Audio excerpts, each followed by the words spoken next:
Hello. Now let me get this screen business all set up.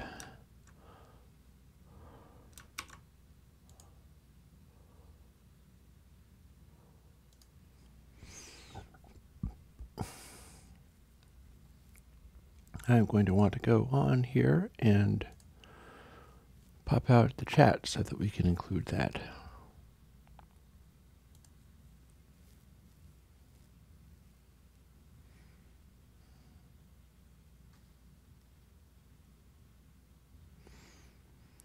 To have that going on momentarily. Pip.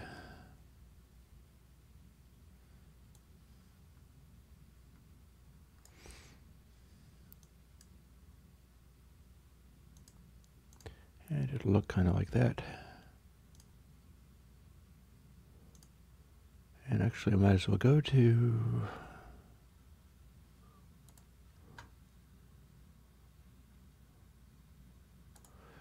GitHub.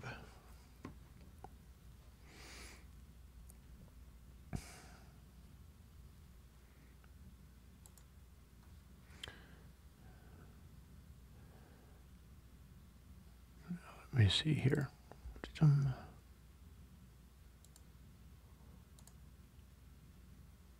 Yay, there we go.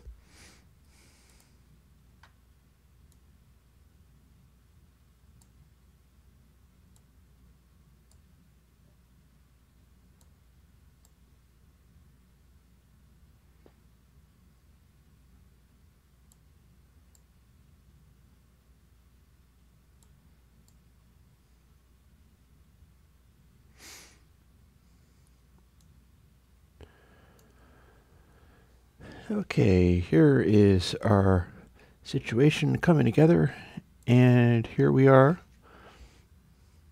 once more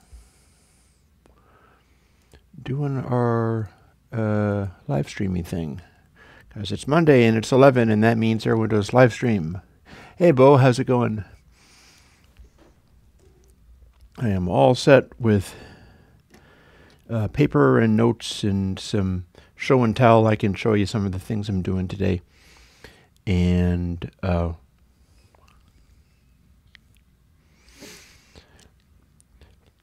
nice herbal tea. That is Celestial Seasonings Tension Taper, which I quite favor. And one of the reasons I'm having that is because I haven't been getting any sleep lately. And so once I'm finished doing the live streaming, once I finish doing live sliming, what I'm going to do is crash. And hopefully I can get a little rest that way. Hey! I will say this, that what has had me so busy and occupied doing stuff has been very worthwhile. So there is that. Pretty good, pretty good. Let me just double check and make sure that everybody's got that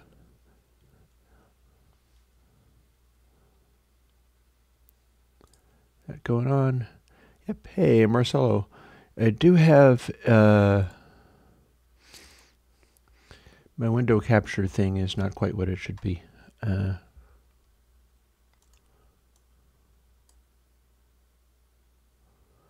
we go, that fixed it a little bit.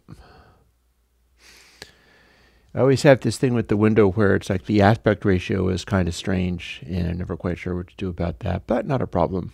It's all good. Oh, I should update this, however, to all messages. So yeah, how about I tell you what I was doing that caused me to be so tired and wore out. And it doesn't have to do with this stuff back here quite so much this time. Like I mentioned in the Studio 10 video that I was developing a game, and it's not the first time. I did one called Counterpart. Oh, but I have a Air Windows related question that preempts the other stuff.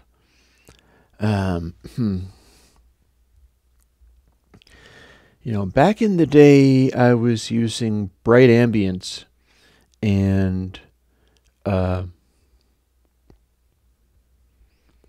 was fairly CPU intensive. honestly, I don't have all that much that is CPU intensive because here, we'll get the Webcomics Weekend Sharpie going again, and I'll draw a representation of it.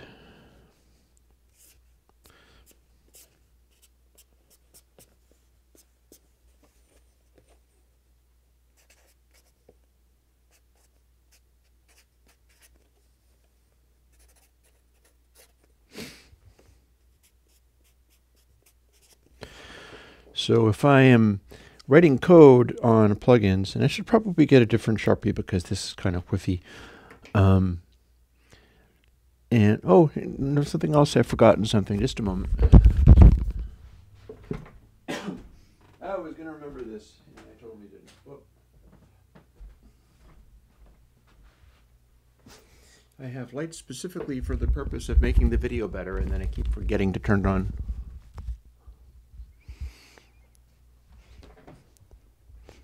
And yeah, Ensemble is a good call as far as using lots of stuff. When I'm coding something, it'll be kind of like this, in that I tend to write all the individual little statements out. I write stuff out in long form, and if you look at the source code, you can pretty much see that's how I'm generally doing things. What people usually do is like this kind of thing, or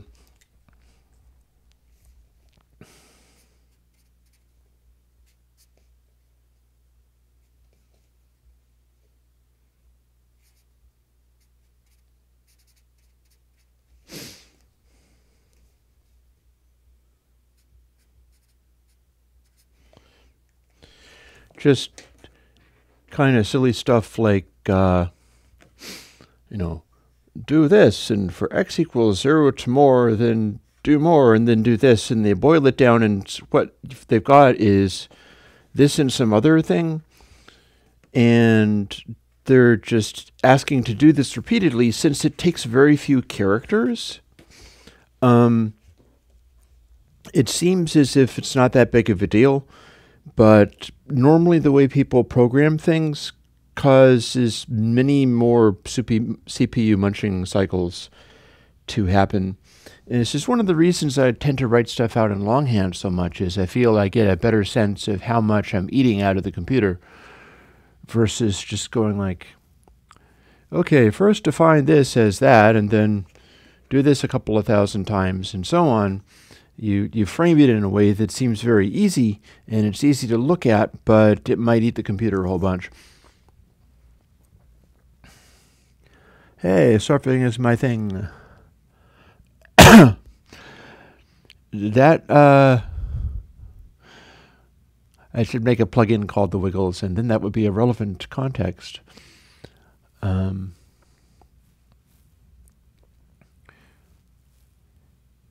Yeah, I would say that Ensemble does eat a bunch of CPU, and that is not a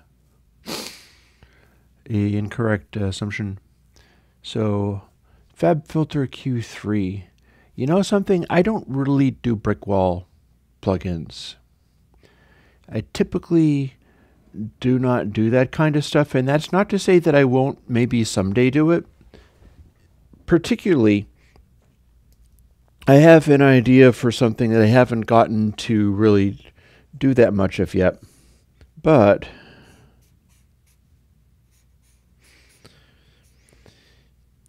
if you've got a equalizer that is like called a biquad, you're doing math like in these little boxes, and then you're also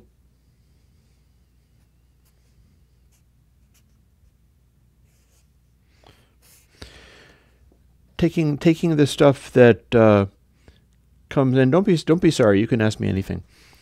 Taking the stuff that comes in, you're saving some of the samples and like -1, -2, or so on, and doing calculations based on the sample you've got and then the last one that came along. You're doing the math here, and then you're saving the result, and you're saving the last result that came along as well, and that's called a biquad filter. A biquad filter is storing some of the input coming in and then storing some of the output coming out and using that as part of the mathematics. And one of the reasons that they don't do more complicated things is because you start getting crazy results when floating point measurements start running out of precision. But since I do everything in larger floating point measurements, like double precision or long double precision, I was thinking I could probably do a triquad and see whether I could make that happen. And one of the things about that is you would be able to do something like a brick wall more easily in a triquad if triquad was a thing, because that would give you more of these delay taps to incorporate into the calculation. And perhaps it would make it trickier to design or more prone to flaking out if something has gone wrong. But it might be possible to do it in less calculation if you were using additional delay taps in there. And there's another thing. When you're using a delay tap and bringing it back into the electricity of the plugin, that is the kind of thing that you could use console on. You're making another copy of the signal. You're doing stuff with it and bringing it back in a certain way, and then you're blending it back into the signal again. That's the same as doing delay taps or reverb taps or something and including it in console. So I have reason to believe that I can do an Air Windows biquad if I incorporate that, or indeed do an Air Windows whatever other crazy EQ thing like the triquad that I mentioned, using the long doubles, using the increased precision. Because people consider like, oh, well, there's no point in using the increased precision because who cares? And also, there's no point in doing a triquad because you need increased precision. So let's not do any of those things. And I'm like, let's do all those things. Let me see what I can do with it. And again, using those funny configurations and stuff like that is more likely to take an effect if you were defining like a brick wall filter, if you were defining something that was very steep, because I will get into the Arseni question of what a brick wall filter is. Like, let's say this is 20 kilohertz. This is where digital runs out of steam and you don't have audio coming out beyond that point. And this is a audio curve. The sound is low frequency here, and as it gets higher in frequency, it starts to roll off. And this is maybe like a 6 dB per octave or something. Depending upon how fast it rolls off, you might have it roll off very consistently at a certain point. If you have a synthesizer kind of filter, it'll do this. It will get louder at the point that you're rolling off, and then it'll start rolling off. Possibly with that amount of resonance, it might roll off even faster. And a brick wall filter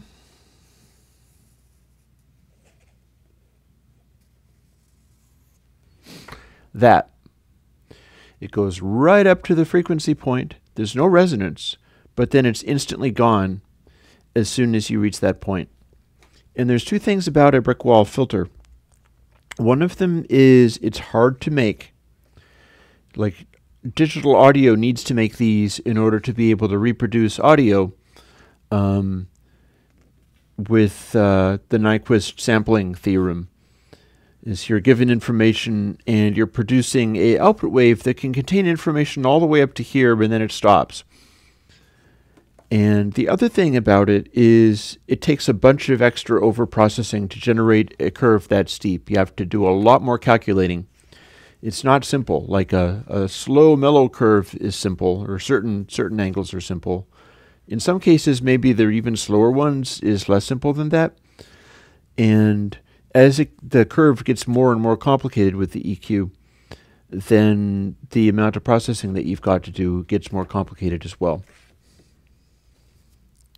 What you would use a brick wall EQ for It would be kind of like the plugin that I have that's closest to that type of behavior would be Capacitor.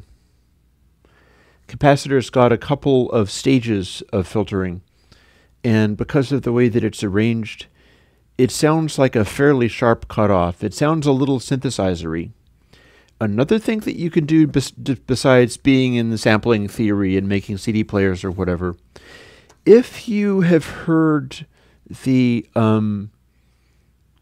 like I think Carl Cox does this sometimes, EDM artists and DJs who are using a tool called an isolator. And an isolator is basically a simple knob. It was initially part of a crossover, and DJs started using these as creative effects. So what happens with a isolator is if it's full crank, then you have all of your frequencies. And then as you start rolling it off, it's a little bit like the synthesizer filter, is it cuts off the frequency as you sweep it downwards. But the thing with the isolator is rather than sounding like a Moog filter with the spike, or 303 or something like that, those really synthesizer-y filters, the isolator sound is very much like a brick-walled filter. It's about as close to a brick-walled filter as they can make because people make crossovers to have steep curves. Especially if there's anything digital about them, the whole design is like, let's separate the speaker cones from the speaker cones from the tweeter cones, and they want the sharpest filters possible typically when they're doing that. You don't want the two different cones making the same sound, because then if they're related differently to each other, you're off to the side or something like that, then there can be comb filtering effects. And that's why they want steep filters in loudspeakers, and that's why DJs that use isolators to have that sort of, it's all low frequency, and then it starts to sweep up, and you hear more of it. Usually that's a steep brick wall type filter, and that is a popular effect among DJs and EDM folks. In particular DJs, because that's the kind of tool that they've got available, and it's a kind of active DJ tool where they're like manipulating stuff and changing it around. So I think that's probably the best answer you're going to get as to what would you use Brickwall EQ for. It does have its uses, and the closest thing I've got to it at the moment is Capacitor.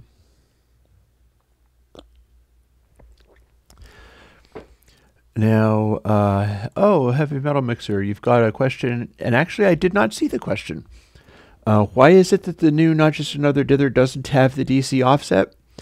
I didn't actually check to see whether it had the DC offset or not. I checked to see whether it sounded the way that I wanted, but I do know one change that I made.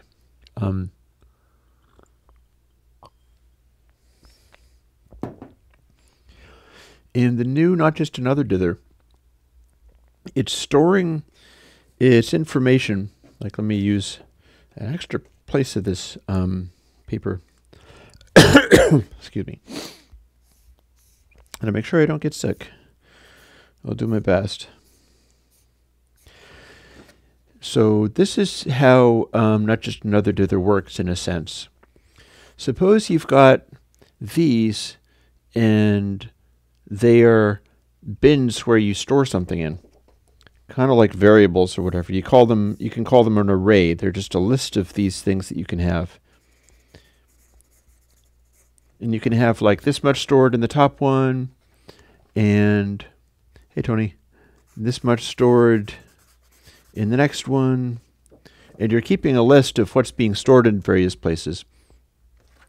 And then say maybe this one is completely full of whatever you're storing in it. You can imagine it like a bin, and you can also imagine it like this is a number, and this number is 2, and this number is 3, and this number is like 10. Well, what changed in Not Just Another Dither was this. In Not Just Another Dither, I am keeping information based on what number the end of the sample ends with. Because when you look statistically at stuff, you find that for natural phenomena, the number of things ending with 1, the number of things ending with 2, the number of things ending with 3 are a consistent ratio when you're dealing with real data. And this is a way that you can find whether or not like stacks of information were faked. Is you measure like the end number of just numbers, like 7,002, 523, 4, 6,002,058, just numbers, whatever numbers. Doesn't matter how big or small the number is, the last digit, that, 2 or 8 or whatever, will follow certain statistical distributions if it's real data.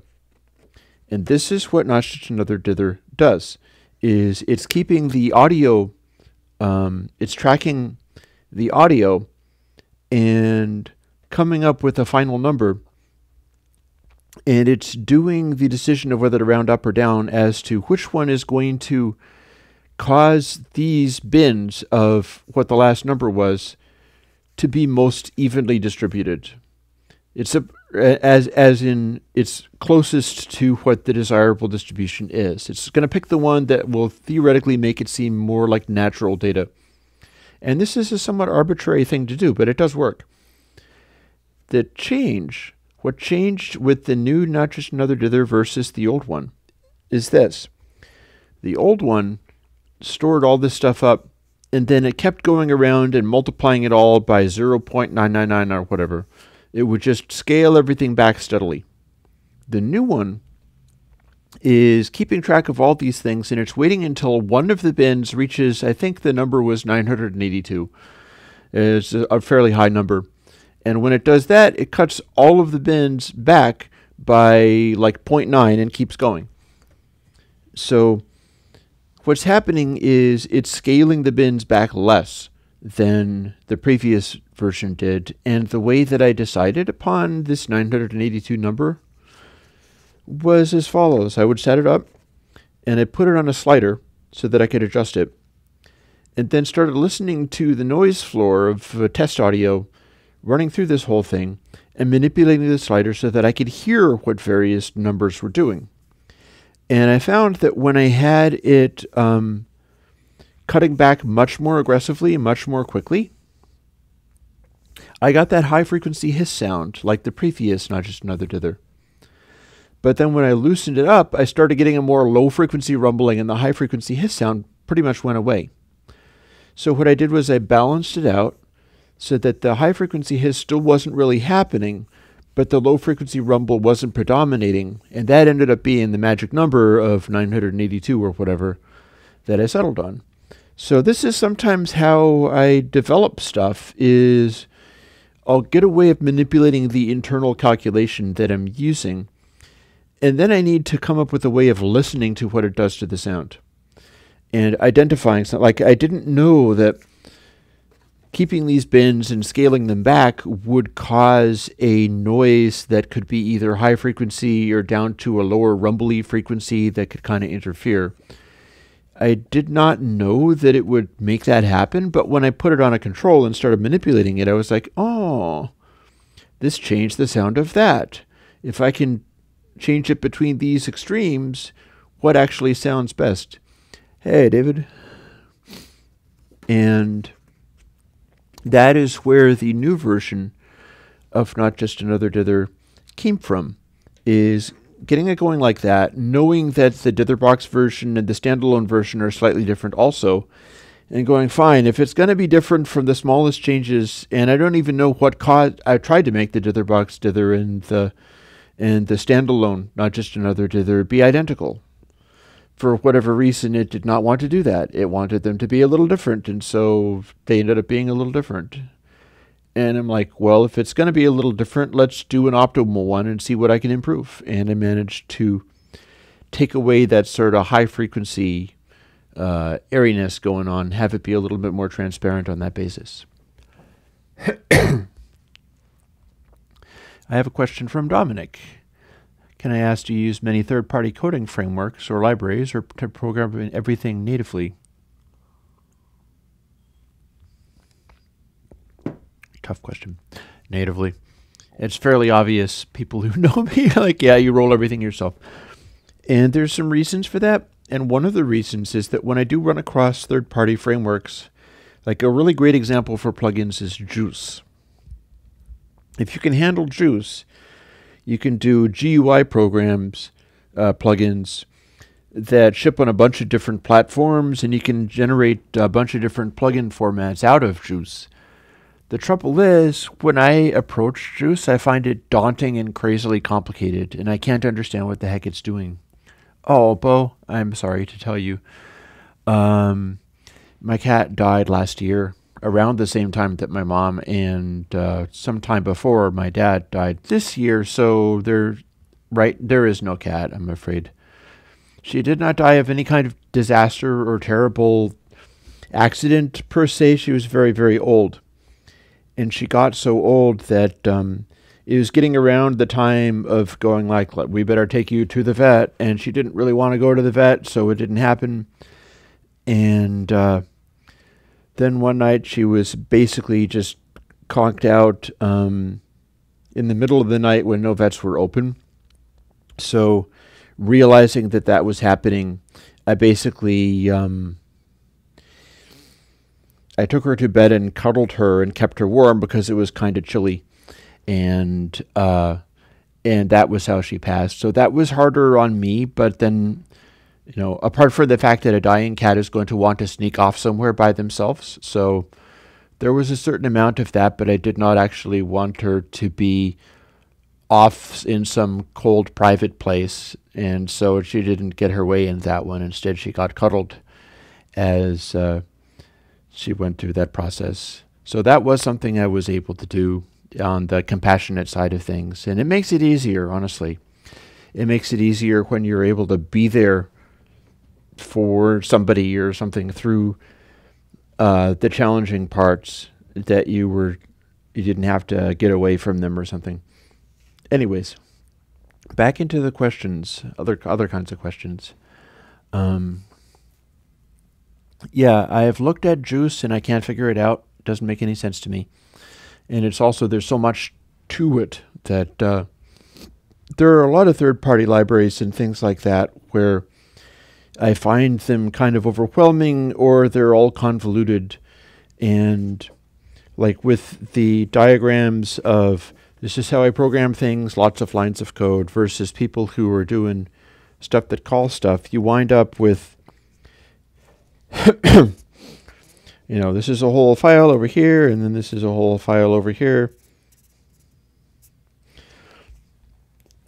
And you wind up with all these little files, and one of them does this 2 lines of code, and one of them does this line of code, and then this one does these couple of lines of code, but this one calls this one, which calls this one, and so on. And so they end up being able to make programs. And Juice is a little bit like this. It has a lot of different files in it that, in theory, are very small numbers of lines of code, but they're constantly calling each other to do all kinds of things in really complicated ways. And that's the stuff that loses me. Plus, I don't think it's very efficient. So I will try to do stuff out in longhand. I'm not alone in this. There was a time when Jonathan Blow, the game developer, was doing a talk about how he had read the Quake source code that John Carmack did when he was a much younger programmer. And he was like, oh, no, Carmack is an idiot. Look at this. He just wrote this stuff out in longhand. And the format of his level system is just a pile of objects that are being read in one at a time. And he should be doing it like this. And he should organize it with a linked list of this and that and the other thing so that it will definitely load lots faster. And he's just doing it this really primitive way. And later on, Jonathan Blow figured out, like, wait a minute, I'm outsmarting myself. I would take days to figure out how to do all that kind of stuff. And I would gain maybe like 10% or something. And Carmack was clearly so busy designing like what the Quake game was that he didn't care what the file format was for his saved objects, and so he just sort of dumped them in, and then he went on and did something else. I kind of work like that a lot, in that I will often just crudely write out, in longhand like this, the code of what needs to do something, and I'm typically very uninterested in refactoring the code so that it can be like, here's 2 lines of code over here, 2 lines of code over there, and magically it does all of this. I'm not as interested in the magically it does all of this part because, one, maybe I don't remember how those things went together. And two, when they do that, there's always some overhead as far as this is calling this part of the program, which is calling back this other part of the program. And the computer is doing more work than it does just going straight. This happens in big programs like web browsers and stuff. There's a reason that, Chrome or Firefox or whatever, it will eat, several gigabytes of RAM and struggle enormously to do what is basically drawing some pictures. And it's because it's defining everything in terms of everything else. And it has to do an enormous, like there was somebody that did some kind of stack trace and worked out that in order to display a word on the screen, like Chrome or whatever, had to call like 85 different subroutines that all called each other in order to just do the simplest thing. So I resist that kind of stuff in a sense. I get away from that sort of thing. I'm going to go ahead before it scrolls right off this. Well, I've got a couple of things that were scrolling off of the screen. PyWacket RMS removed sound. When I talk about PyWacket being an RMS removed sound, I'm almost certainly talking about this. If you have a waveform that is a shape, say, and a center point, this is 0, and it's getting positive or negative around the 0. I can do a sine wave based effect that would cause it to distort more, and that would be something of a RMS added sound, because if you're distorting it more but you're leaving a smooth curve as it goes around the corner, then it's making stuff louder, denser, thicker, more distorted. But then there's also another form that you can do that in that acts almost like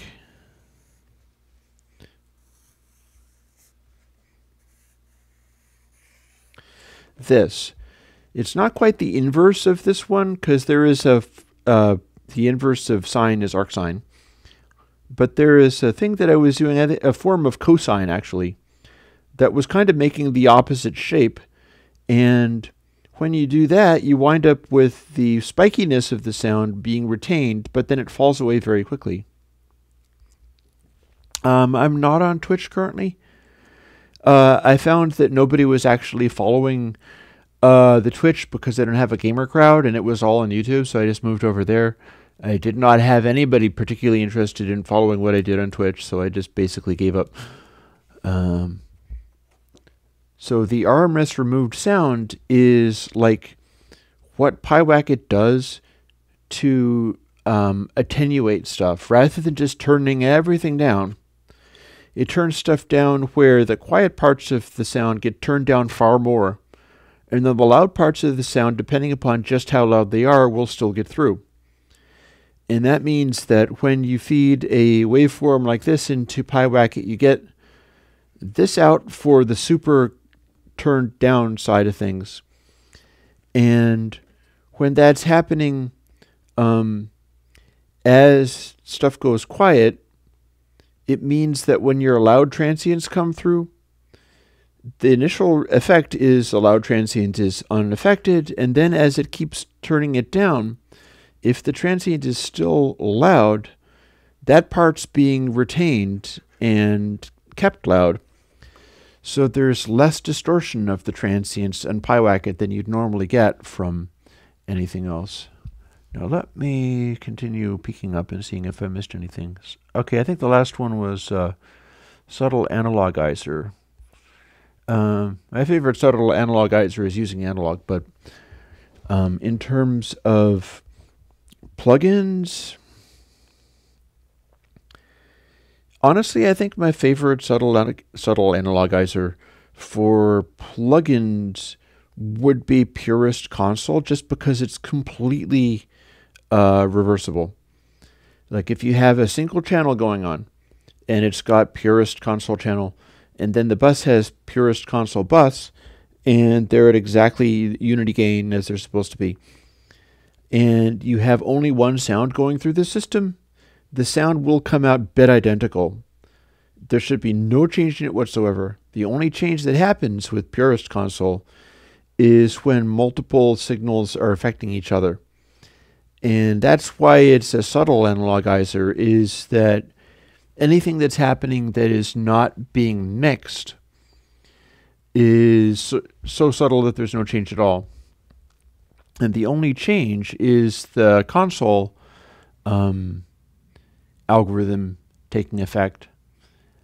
Since it's that good at getting out of the way when not in use, I would call that the favorite subtle analogizer. Although as far as tone shaping stuff is concerned, Purist Drive ended up quite good. Purist Drive ended up being a very good tone shaper, although it's not really, it's not super complicated. It's almost like a idealized sine function. You know, part of that kind of stuff is picking a simple math function, doing it at high resolution, and not doing anything else to it. But Purist Drive involves the previous sample and the way that the one sample goes to the next sample. I forget the exact details of how we worked it, but it's like a simple sine function, but there's a little more going on. And it's not very much more, just a very small amount more. So, yeah, do I use the anti-aliasing principle within Unbox and other plugins? Not yet. I may end up able to do that later. I have not yet used the thing that I discovered in Unbox in any other way. And it's interesting because it's kind of challenging. It turns out to be a very good way of preventing aliasing, but it does mean that you're going to have, by definition, high frequencies let through that are not even attenuated. You know, maybe there's other ways to do it. I mean, if you were going to do the Unbox thing, use that as a way of cutting off. I mean, in theory, you could just, do your distortion thing and then always attenuate the highs a great deal so that all your distortion never had high frequencies going into it. I'm not sure how desirable that would be, and I'm sure there would be limits to how well that works.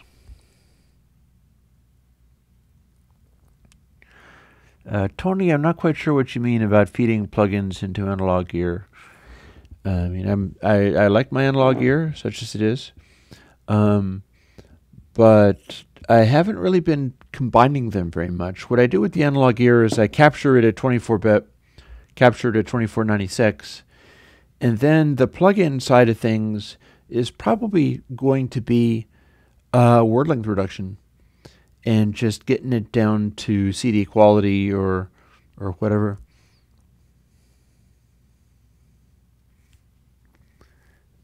So let's see. Sine, cosine, arcsine, and so on. It's interesting that you mentioned that, David, because I have been really wanting to develop something like that ever since I did some work for Bob Katz, the noted mastering guy. He's very capable and he's able to do pretty much everything himself, but he had a space shuttle recording that he wanted to make into quad, and he had recorded it with two different pairs of microphones going into two different hard disk recorders, and that meant that they wandered relative to each other, and that meant he couldn't use them as quad because they would drift. So I had a azimuth chaser that worked in stereo, and Bob asked me if I could make the azimuth chaser to work in quad so that it could chase like front two mics versus rear two mics, because part of it was that it was two separate machines, and part of it was a space shuttle launch, so the sound was so loud that it was vibrating the machines that badly that they went out of sync. The space shuttle launch was so loud that it changed the speed of the recorder circuitry. And so it got really quite distinctly out sometimes. And one of the things about that is that you got this space shuttle launch from many miles up, and there's this interesting crackle that the air does that no longer sounds just like enormous, super loud rumble.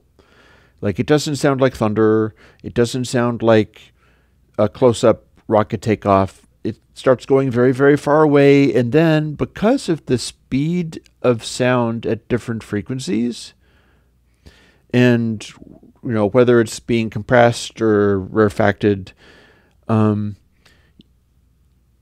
it's possible to observe that super distances of air, you get some really interesting nonlinearities.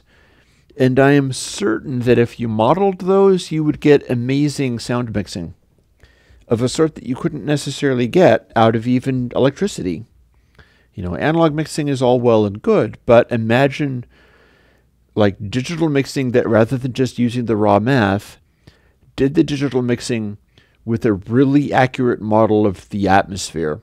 So stuff would sound like it sounded if you were in a concert hall and had like 40 violins and 8 double basses and so on, and all that stuff was literally mixing in the air. Symphonic orchestras are completely amazing. It's an incredible sound people don't often get to hear anymore. And where I came from was out of a sort of audiophile subculture where people were really into that stuff and trying to reproduce it in their houses. Typically very rich people, which I never was, so I didn't get to do that much, but I got to make wild theories and develop things that way. And a lot of the wild theories that the audiophile people come up with are very silly and stupid, but it's fun to try to work out what does have relevance and how and why, because stuff does boil down to valid points. It's not all just made up nonsense. But then there's also things that are made up nonsense, so go figure. It is a challenge to get truth out of that subculture. So, let's see.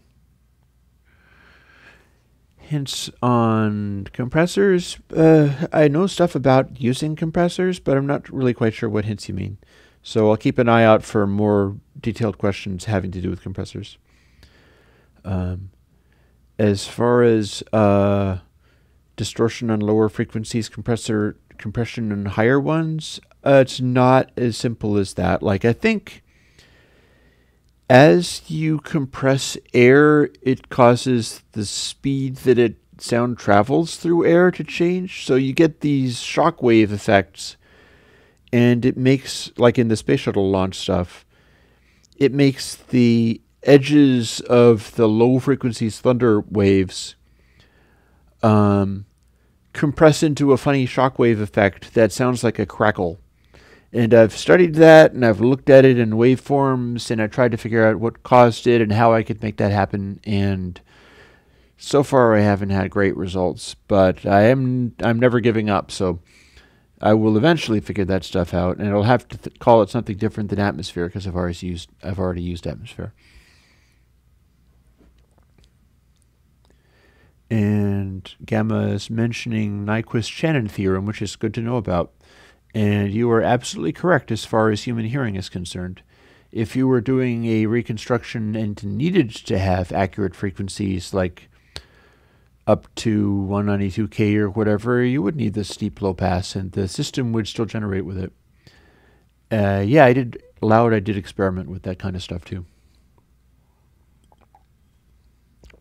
Loud was a different type of experiment. Loud was go and find recordings on YouTube of tractor pulls and stuff. These things where it's like, here's somebody who has recorded at a fairground the sound of 5 nitromethane funny car engines strapped onto a big tractor.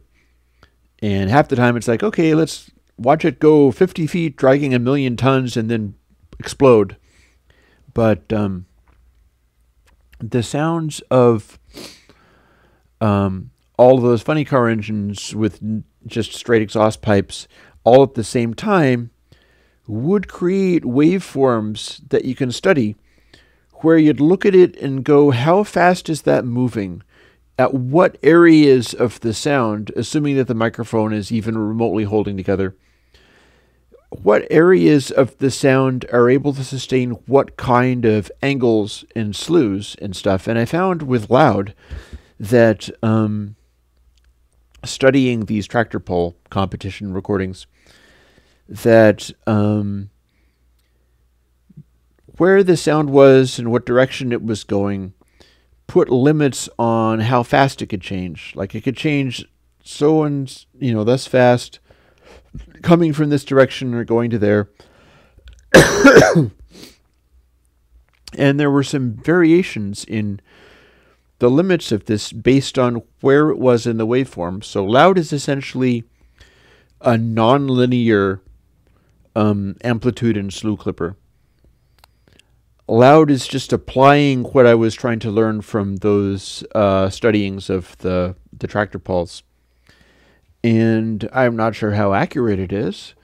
It's another style of making distortion.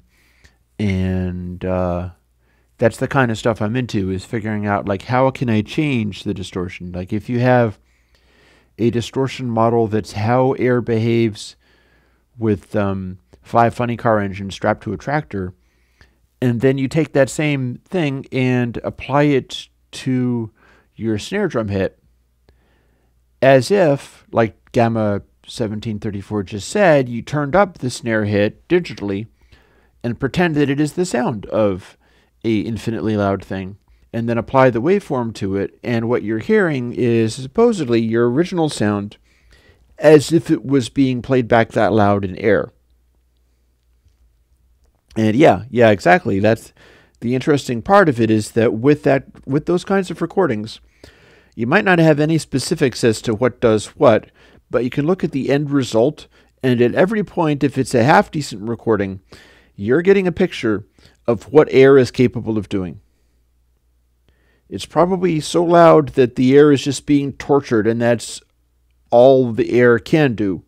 And when you look at the behaviors of what the sound is capable of doing from one point to the next, then something can be learned from that. Bo mentions Bayesian probability and dithering. I was just talking with my brother about that because I went and visited him on Sunday. And he was talking about Bayesian probability in visuals, and because I was explaining some of the stuff I was doing with dither lately. And he basically knows about dither from visual stuff, which is where the Bayesian stuff will come in.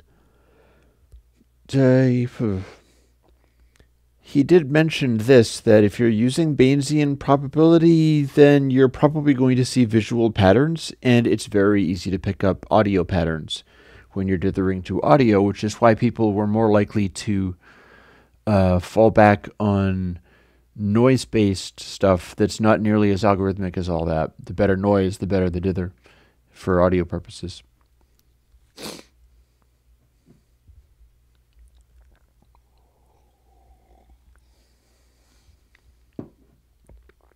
I mean, Gamma, loud is definitely not convolution with an impulse. Loud is a series of algorithms.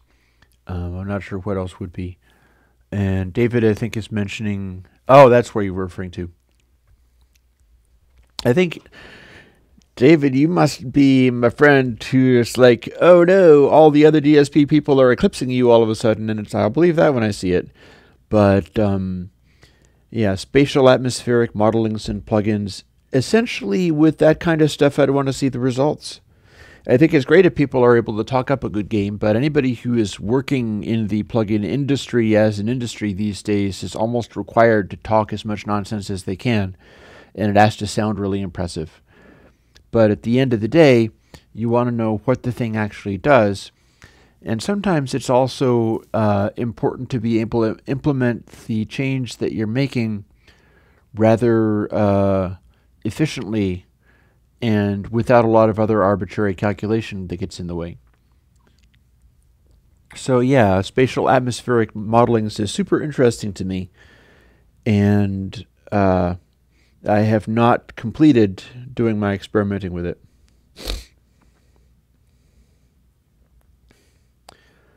Gamma, no, not at all. If you're doing convolution with an impulse, you're making basically a reverby type sound. Whereas if you're, let me do a quick scribble. And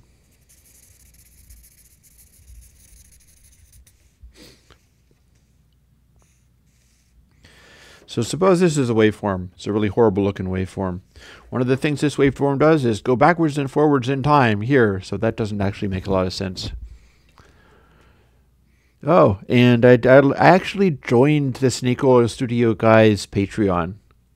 I liked what he was doing so much that I'm helping him a little bit. I'm giving him $1. I think he's a cool guy, and he was very kind to me. He did not think I was... That's just his hook. He's doing the marketing thing where you're supposed to make, you know, a big fuss about everything. And he has also compared things like various mastering upload websites with a real mastering engineer and stuff, and the real mastering engineer was way better than the websites, which kind of makes sense. I would have predicted that. So let me see. I just drew a scribble. Supposing you have a waveform that's like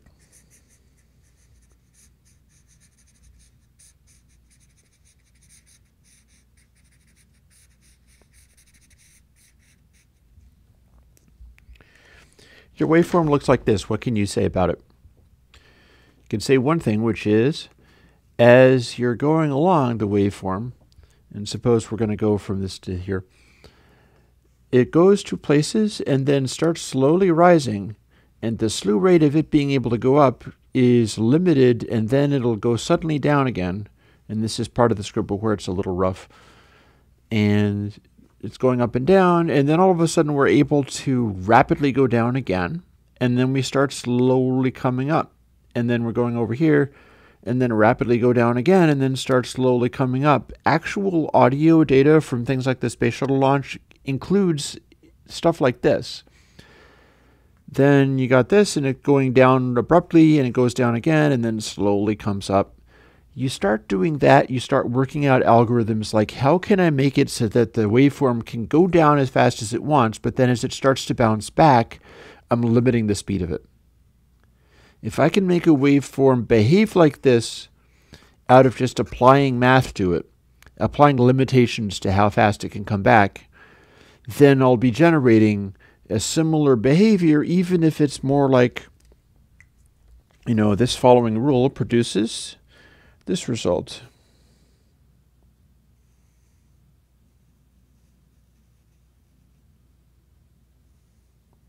When you give it a square wave.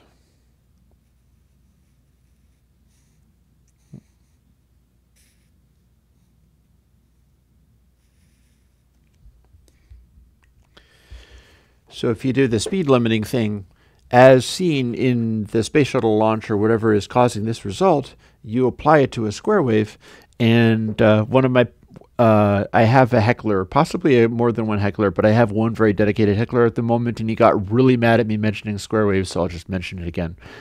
If you have a square wave, which is technically impossible because it is infinite speed, I know, then you're modeling it in your computer, so it's limited to what samples you can do. And you're applying this result, what you're going to get is it can go down as fast as it wants, so it's not changed. And then as it hits the point where it goes up infinitely fast, it's slowed down so that this one resembles these lines that are going up more slowly, and you're applying that speed change to the part of the square wave that needs to go up. And that will generate a similar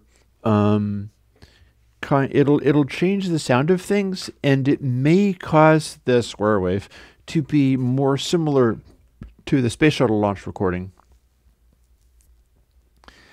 You could and And it is also doing a number of striking things to the square wave. One of the things that will happen there is you've got your space shuttle launch. It's from very far away. Almost all of the time, you can't have any sharp corners here because it's coming from very far away, and the sound of the waveforms happening, it could be super random, but distance of air is going to start smoothing off some of the sharp corners in it, making them more rounded. So you could take that and go, okay, well, if I have a sharp corner in my square wave, I'll start rounding that too. And you get closer and closer to a model of what the atmosphere is doing, and you do it kind of like this. Here we've got another square wave. And we'll say it goes in that slant, and then goes up, and one thing we find that is apparently, supposing we're measuring in this space shuttle launch, it can abruptly turn and go down at pretty much any speed, and once it does that, it has to bounce back up a little bit. So maybe you're going to model something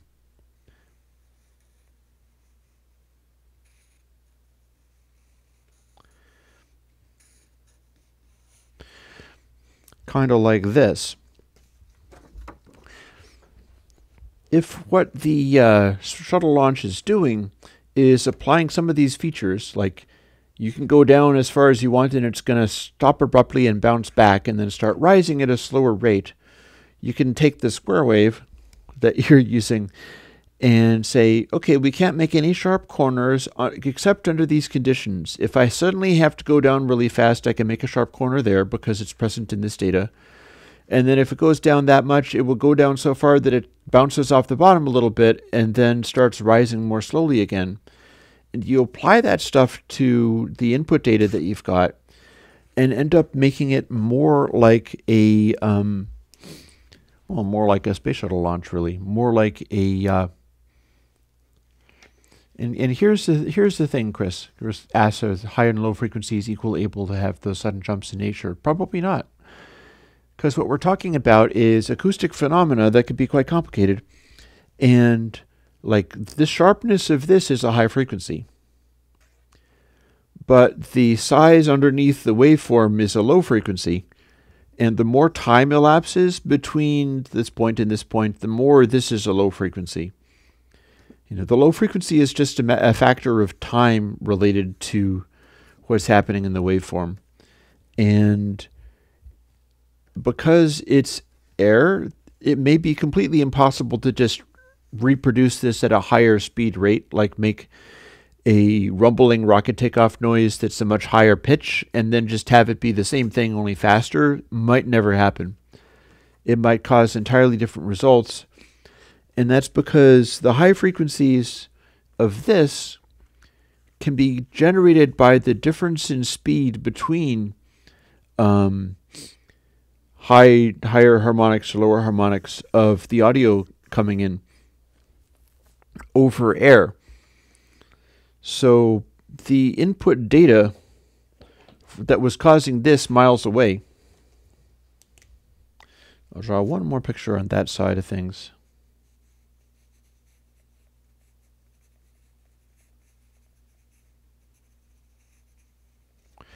Might look more like this. Note there are no sharp spikes in here. This is what it would really sound like, except for the range that it is at. See that little block there? That little block is the entire volume of this. So right at the launch pad, the wave shape is going to be a lot smoother and more sensible, perhaps. But the range that it's covering is way louder than this. And this is what happens when it's carried across a large amount of air and the distance is attenuating it somewhat. So it's a very interesting question, you know, what you get into when you're dealing with what happens to air at various volumes and various temperatures and spaces and things like that.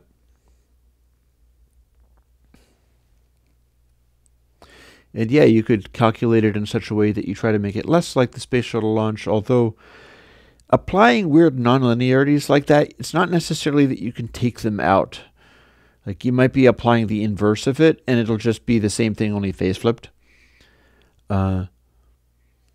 It would depend upon what the conditions are. Like applying waveforms like that could be a series of rules. Like if you're up here, skip down to here very suddenly. Or if you're up here and you're needing to move downwards, what you do is exaggerate that hugely. And so for every data point or however much space it takes to go down here, if you're doing that from this point up here, then just continue doing it super hard and overshoot drastically. Let's see. I want to answer heavy metal mixer question now that we're an hour into this. I'll do another hour and then I'm going to go and sleep.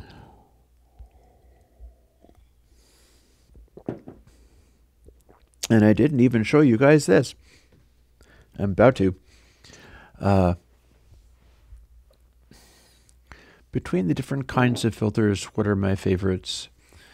I'm really quite fond of the one-pole IIR filter. And that's basically just, I can write the math of it on a piece of paper quite easily.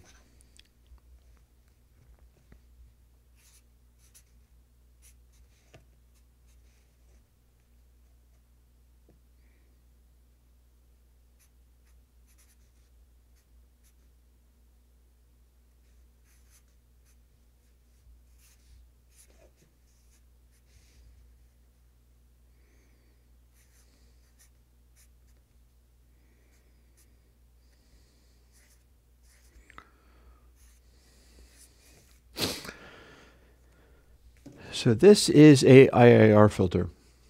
It's infinite impulse response, meaning that it kind of hangs onto the information coming in forever. Just gradually dies away like a acoustic reverb impulse. It says out equals in times 0.01 plus out times 0.99. And the idea is you keep remembering out. You define it in a place where it keeps happening. Across different sample buffers and stuff, you always have the last time that you used it. Pafnutty is coming. I think I need to work on Pafnutty this week because I can't really be putting it off. Since you're storing out, anytime you say you're at 0, your waveform is 0 at silence, and you have in happening, and in is a single spike of like 100. That's very loud. What happens when you take out plus 100 times 0.01 plus 99 of what out last was, which is 0? What you'll get is 1. It's not responding very quickly, and it's not taking the full force of the input coming in, but it's having a reaction, and I can draw a picture of that.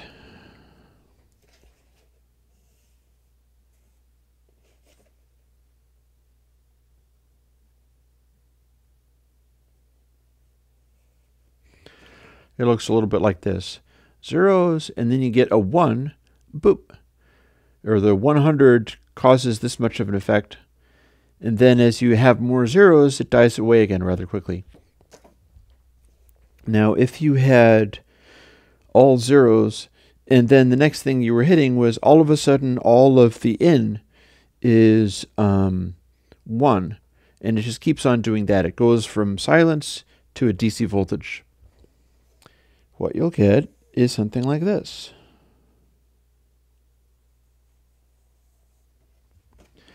Zero. And all of a sudden, all of the input is a DC voltage that's here. So it starts reacting, and then it slowly gets closer and closer to the 1 because it's keeping track of what it did last. And every single time, it's going like, okay, what are we getting closer to? 1. Times 0.01 plus whatever it is we had last. And if you keep going long enough, it'll be sitting at 1. It'll get there. because it's like, okay, out is 1, and it's equal to 1 times 0.1 plus 1 times 0.99. And the last 99 things that we did were 1s, so we're already there. And then the new thing coming in is more of the same. So this is a simple IIR filter, infinite impulse response. It means that it won't react suddenly to anything that is happening, but it will gradually approach whatever the new value is. And one of the things that means is that if you have high frequency information,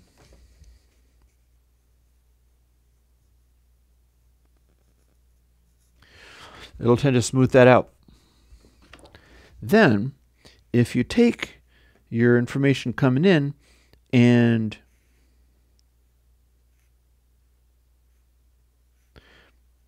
you remove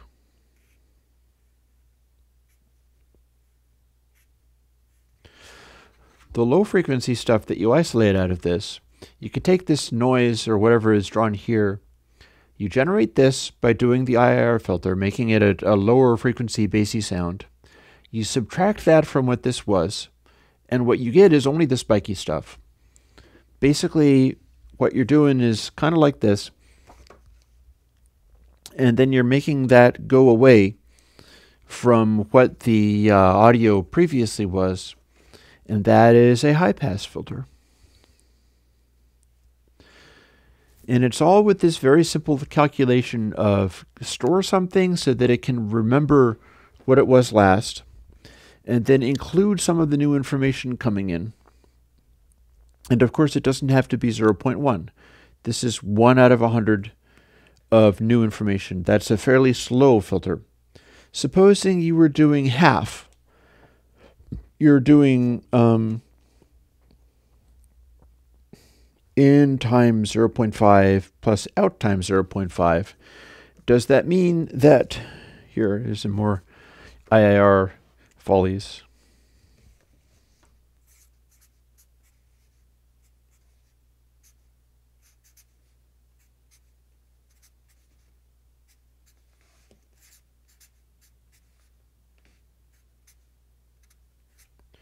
I also like putting parentheses in things because technically in C or programming languages, you can remember which of the things like multiplication or whatever are done before other things, and then just stack them all together and the calculation will come correctly because you know which things get multiplied first, but that's just confusing. And if you misread it, you get confused. So I put parentheses because parentheses get evaluated before stuff outside the parentheses. If you're doing the calculation, it's going to figure out what's in here first, and then it's going to figure out what's in here, and only then will it add them together. So I put parentheses around lots of stuff when I want to be sure what's going to be calculated when. So with this, suppose we have 1,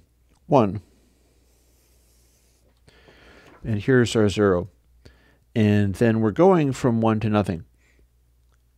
So we're starting at the 1, and then the next sample that comes in is 0. So the next sample becomes halfway. In times 1/2 and out times 1/2. 1 and 0. It goes halfway. If we give it another 0 sample, does that make it go to 0? No.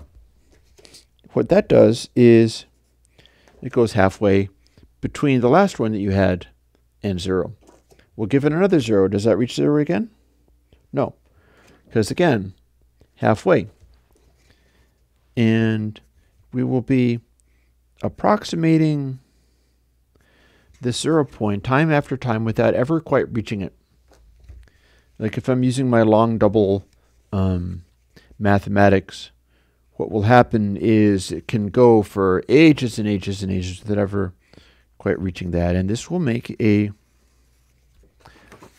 exponential curve. That is how an IIR filter handles going from 1 to 0 with exactly halfway of the blend here. And of course, while you're doing it, you can also change the blend, put it on a slider. And my low pass and high pass does that. So you can change it by it goes to here, and then all of a sudden you're like, move the slider, and it's in equals 1 and out equals 0. At that point, any new information literally replaces the previous one. And if it is a averaging filter, or if it is a low pass filter, that's just become a low pass filter with complete bandwidth. It's just passing through the input without doing anything to it. I've been drawing it as if in was always a very small number. If we have in equals 0.9 and out equals 0.5, and say we're going from 0 and all of a sudden we've got 1, and 1 can be this point here, and in is 0.9, guess what? The next sample goes up to there, and the next sample goes up to there because it's, 0.9 as much of the distance between where we were last and the new place. And that will cause, and let's suppose it goes back to 0 again. Well, going back to 0 again, 0.9 in means it goes right down here to catch up with that. So this very quickly responding one, where all the input information is very heavily weighted. I don't think you can do a long quadruple math. If you could, I would try. Long double, I think, is the limit as to what I can reasonably get. But there's probably scientific math calculation packages that will go as far as you want. But I'm finding long double is practical. Now let's stop ranting about IIR filters for a moment and go back and read the chat a little bit more. So it is very much like a converging series. In fact, it is a converging series. Also, there's another thing which you can stack them.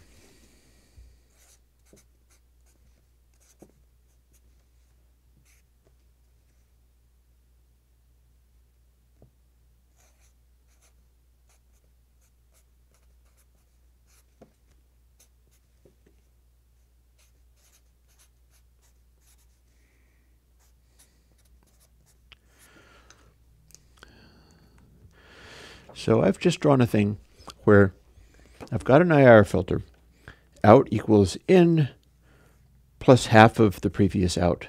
And then out 2 equals out, what we just got, times 0.5 plus out 2. So here's one level of this, and then it's doing the same thing again. What that will do, and I've done this with some filters, like some of my Hermie Pass and stuff that's supposed to be a fairly steep filter, is doing that. That will increase the slope of the cutoff that you're producing, because the thing about a simple IIR filter is it's not a very steep slope. It's rather mellow and gentle. And then if you're stacking them on top of each other, they start having their effect and cutting things off more quickly. And that's why capacitor doesn't sound the same as slow pass. Capacitor is several stages of IIR, and low pass is one stage of IIR. So, Chris, here's my question for you. Does it have audible benefits? How? Does my preference for the IIR filter have audible benefits? In a sense. And that is because there's a difference between IIR filtering and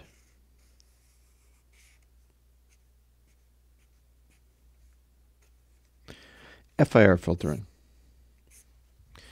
See, if you have a IIR filter, you're combining what you had last with new stuff coming in and giving a result where you can get something to happen and then the result slowly dies away.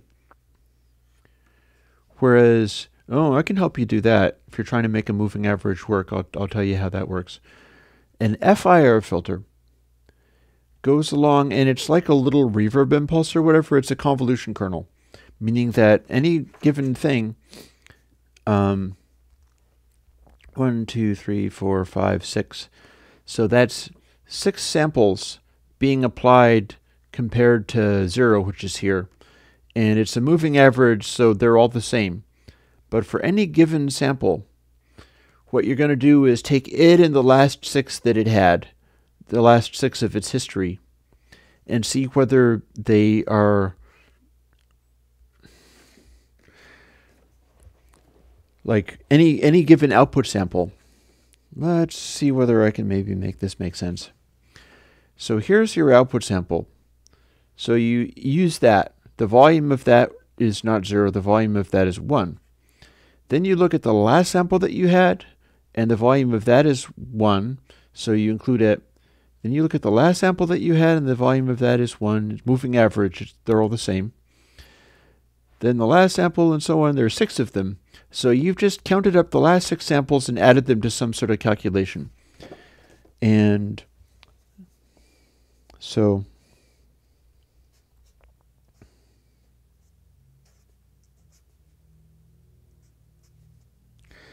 I'm going to take a moment to draw this without being too wretched about it. So I'm drawing little brackets here because that's the form for arrays. Because you might very well be doing this in some kind of way where you're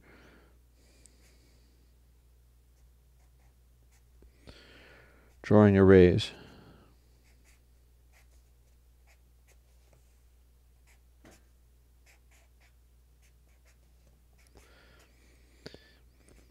I'll get done with this in a moment.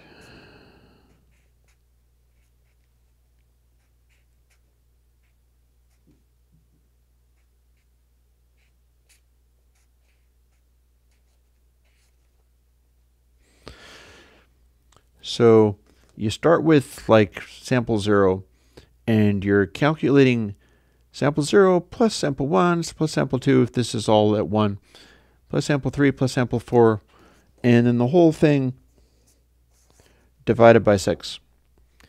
And that will give you the average of the last ones that you checked. Now, it's the sum of the moving average, and when we say moving, it's because it doesn't have to always be 0. Suppose instead of 0, 1, 2, 3, 4, 5, 6, 7, or whatever, it's like 20, 21, 22, 23, 24, 25, 26. That's still a moving average, but it's in a different place.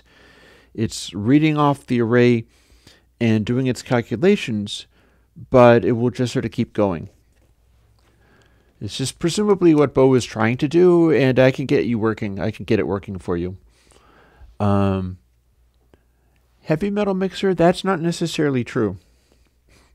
24 dB per octave filters might very well be a bunch of IR filters stacked up. Also, biquad filters are also infinite impulse response. Biquad filters are keeping track of some of these history samples and stuff, both in the input and the output. And they're using different math for how they get combined to produce a steeper filter. But a biquad is still a infinite impulse response filter because it still has like the previous thing, you know, the sample plus the effect of the previous sample or the effect of the following sample combined with the current one again. You know, it still will die off gradually after a while. So, let's see. Going to get with more of this pulse now. I've drawn a exactly. You see, when you talk about windows like Hanning window or Hamming window, all of that kind of stuff, all that means is that some of your samples, either at the beginning and end of the average, or perhaps some of the ones even farther out, we'll start including maybe this, and that one is a little bit lower, and so is this one. And they're doing these things in order to change the waveform of this averagey shape.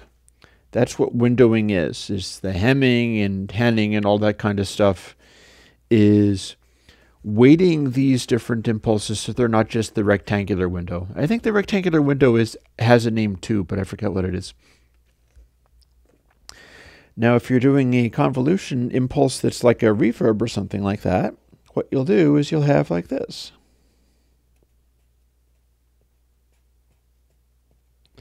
Each of these dots are another sample.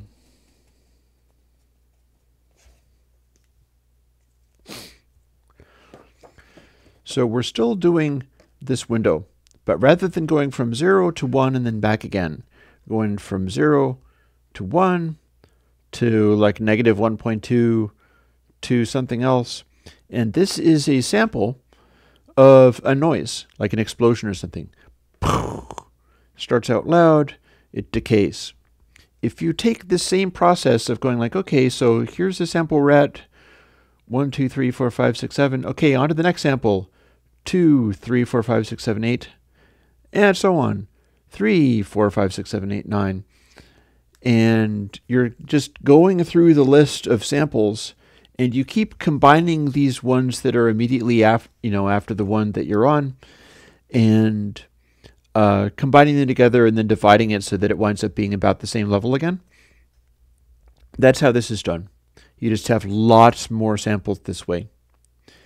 And you'll go like, okay, 1, and then negative 1.2, and then so on and so forth. And you keep adding all those stuff, and then you divide by however many samples this is. That is a convolution impulse. That's a reverb impulse. That's like Space Designer. That's like any of these things that's taking a noise that's an explosive noise. It's the sound of audio decaying in a space. And you convolve it with the audio just like that. Which also means that every time you're doing that, for every single sample you have to add and subtract all of these, then divide it down until it's about the same level again. And only then can you move on to the next sample. So this is what starts getting really CPU munchy, is when you have a long reverb tail, especially if it's kind of like this.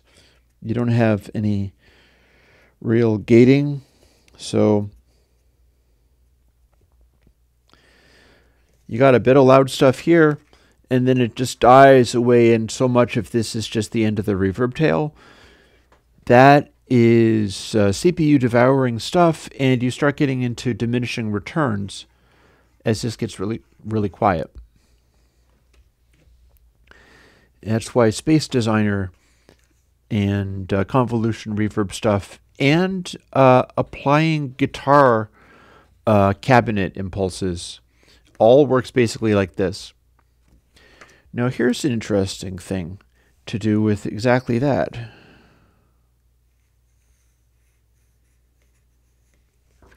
What do you think that does? I'll tell you. It's like the moving average, but not. Moving average just makes stuff darker because it averages stuff together, and high frequency things kind of end up going away. This is a reverb impulse, so it's like, and the sound that it makes is like reverb applied to the sound that you're in. If you have this, that's not a reverb impulse. That is essentially a waveform. It's like an initial impulse that goes up and it's loud, and then it's dying away, but imagine it's nice and regular. It's very evenly done. That could be considered a sync impulse if it is a sine shape doing this. And in fact, you can do it that way, where the beginning of your impulse is a lovely, perfect sine wave, and then they start getting smaller. And you combine stuff with this impulse. What will happen is you are going to remove any information that is a higher frequency than the waveform that this is.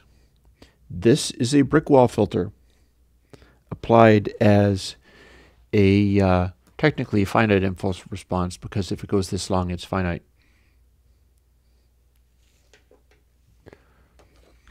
So this is the old plugins Scalpel and Res EQ. Those are using the same technique, and I can probably do better and find new ways to improve them, but it's using the same technique of generating a convolution impulse on the fly to use like a reverb or something, but it's generating it out of math. It's generating it out of sine wave things that are being made at a given frequency. And the result of doing this is that for each level of waveform in here, as you can see, if you have a giant enormous waveform, suppose that's your waveform there, but you're in the middle of a bass wave, and the convolution impulse is doing this, but it's on the back of a wave that's this big, that's many times the size of this little impulse. So if you're down here, no matter what this does, it's still going to end up down here. If you're up here, no matter what this does, it's going to still end up here. Bass frequencies are not affected by these little bitty waveforms, especially over small, short periods of time. But even if it extended a long time, it still wouldn't have much of an effect, because this is where the real action is, the loud plus and minus variations that are part of this waveform. And that is why when you apply something like this as a brick wall filter, low frequencies aren't affected. The longer this up and down keeps going at the frequency that it is, the sharper the brick wall effect is going to be. So this is all, yay filters. It's stuff to do. And people have asked, like, how do you do the things that you do? It's kind of like that. It's figuring out, like, when you apply this, it does this. When you apply that, it does that. You look at a convolution impulse for a really steep brick wall filter, and you see that it looks like that and goes, oh, that's like a reverb impulse. If I made a reverb impulse that looked like this and that I applied it, what would I get? And you'd get the filter, and you go, oh. Now what would happen if I took the brick wall impulse, and I haven't tried this, I chopped off the top and the bottom so that there were sharp edges. In fact, I'm going to be even more obnoxious. I really need to try this out now. And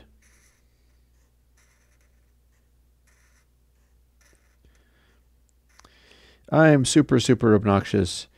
My entire convolution impulse is square waves, ha ha ha ha. So what does that do?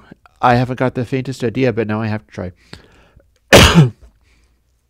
Because it all follows out of the same, like a finite impulse response is going to do whatever thing the samples tell it to do. If it is a sine wave and it can't follow low frequency stuff, and depending upon how long it is, it's going to be a filter that refuses to let through waveforms. Like, let me show. Here's a good place. I'm going to draw a little silence.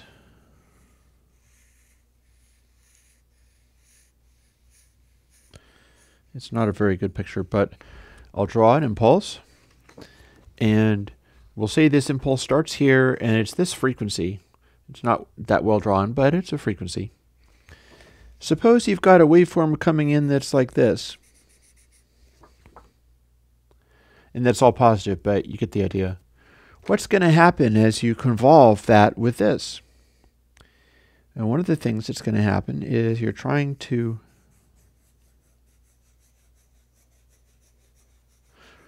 remember, when you're convolving, you're keeping track of all of the little additions that you make. You're adding them all up, and you're dividing by the number of total samples. Well, if you look at this, you can see that, yeah, as it goes through here, some of these are going to be in phase, some of these are going to be out of phase. And then as it continues to go across these samples, sometimes it's going to contribute to the waveform, sometimes it's going to take it away or invert it or something like that. And the longer that goes, the more likely it is that the average of this little waveform being multiplied by this bigger waveform averages out to be literally 0. In fact, if you got very close to it, I'll draw this one more thing on there, and hopefully, and I'll have to do it as a higher frequency to do it properly, so...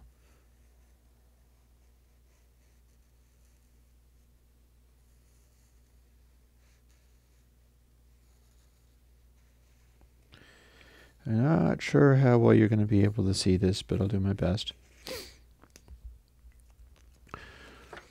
So look at this. You see those two? They're very close. Imagine that this one that's happening at a slightly higher frequency, it's being convolved by the other one. So the other one technically should be diminishing, and then the first one should be the same level, but imagine, you know, it's going slightly to the inside of that first wave, and then a little more, and then a little more, and so on and so forth. And as that impulse response decays outwards, you can see how initially it is a volume that it fits with the convolving impulse. And then it starts to go out of phase, and then it starts to subtract. And the longer you continue it, the more you'll get to literally nothing. But then, if it's slightly longer, like imagine it's reversed, and the one that's the convolution impulse is the smaller one, if you continue that one for long enough, it'll be full volume. So the longer this convolution impulse, the more it's capable of making the brick wall filter effect. Excuse me. Where if the waveform is slightly faster than this convolution impulse, then it will end up averaging out to 0. And if the waveform is slightly longer, then it will end up averaging out to whatever the full volume is, the longer it gets continued. So convolution and filter impulses are interesting. So let me have a look at some of these comments and sip some of my tea so that my throat doesn't die. I've got about a half an hour of this in me, and we have about a half an hour until 1, so it's all good.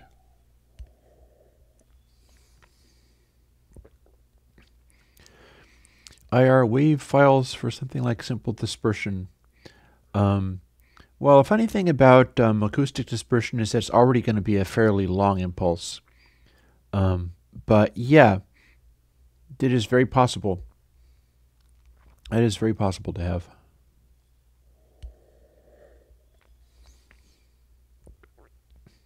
Doozer, the reason you're drawn to the sound of acceleration is that it is slew limiting and very cleanly stopping abrupt waveform shapes from happening.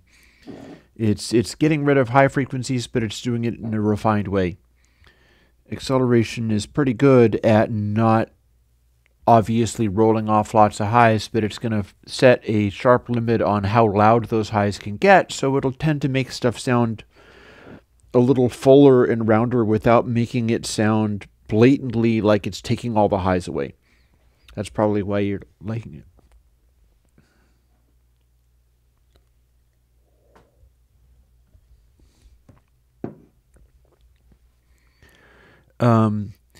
I am not in favor of pitch shifting to do EQing in, because I feel as if you would lose much more by doing the pitch shifting than you could ever gain.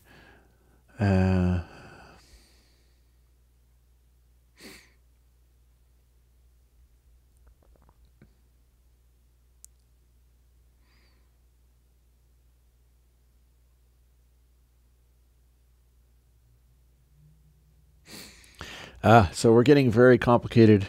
I'm going to do a sudden derail and see where that takes us. I was going to show you I'm developing a video game.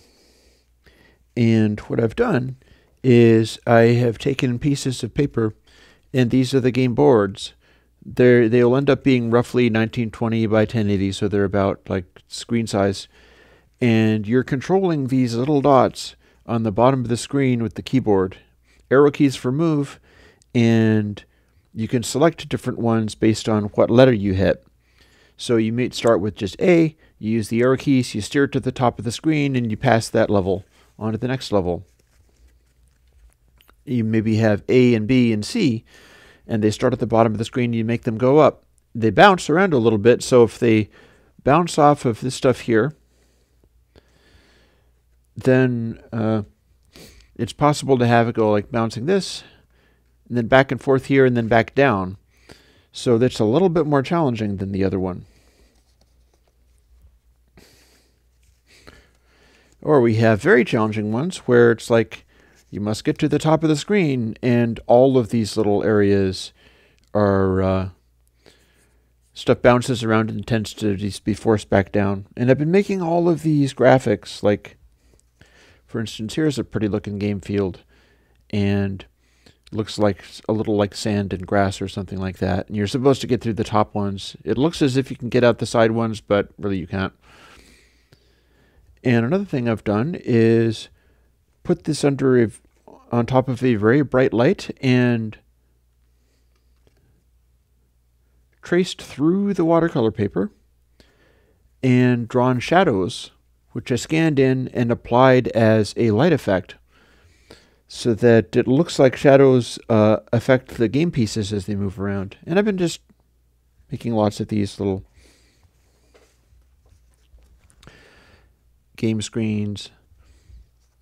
And when I finished sorting out all the details around this, I'll put it somewhere and let folks play it. And we'll keep going on and on about that, but this is one of the things that I've been caught up in lately, and it's sort of fun to show off some of my work before the people who've seen it. The pictures are actually up on the GitHub. This is just me going, yay, look at I did this. And again, the backside scanned through, or I'm using a light table and tracing on it, and then darkening it using that. Bit of a side scroller looking side thing. Yeah. This one looks like some old Atari game, only a little bit faster. Just all of this kind of stuff. This one didn't scan very well. It looks better in real life. So yeah.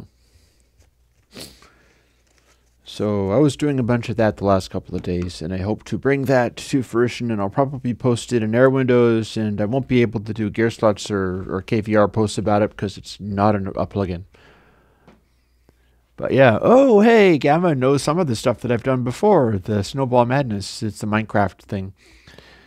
Generally, if I'm like full of ideas like this, I'll have ideas about all manner of stuff that I touch, and so if I'm playing Minecraft, I'll be like, I bet I know how I can make that be more interesting, and then I'll go off and do it. Let's bounce back before I have no time left to the simple dispersion and impulse response wave files and stuff like that. And I can tell you, Chris has a question that I can totally answer. Analog cab sims are probably not as...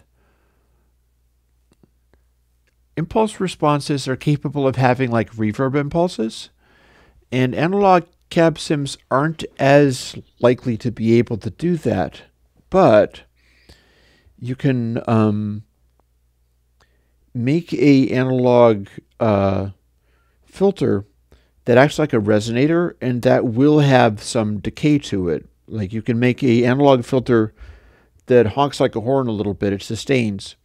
And that's part of what will enter into a analog cab sim. It's never just like, okay, simple capacitor as a filter and that's it. It's always like, let's make the shape of the filter be a little more interesting. Let's have it a little bit more sustainy here. It'll kind of ring. And if they're getting really fancy, what they would be doing is adding some kind of bass boost that also has some sustain and sort of shake and thunder to it. And it's dead easy for an impulse response to do this because all you have to do is record it. You know, you do the tone sweep and then you use a mathematical function to convert the tone sweep into what sound you would have if you ran a infinitely loud, super short impulse through the cabinet as if you were setting off a firecracker inside the voice coil and forcing the speaker to move that suddenly. So the reason that impulse responses work better than cab sims as a rule is that they have that kind of reverb quality.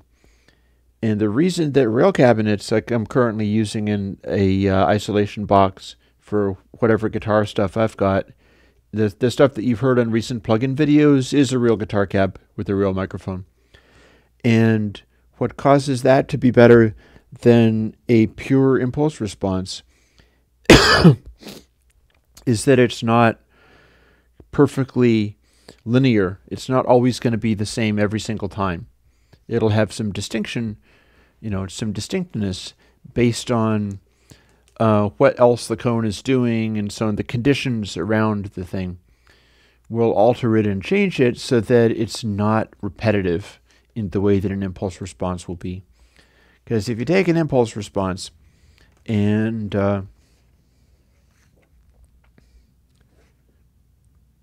if you take an impulse response and you send information through here, this is always going to be exactly the same every time.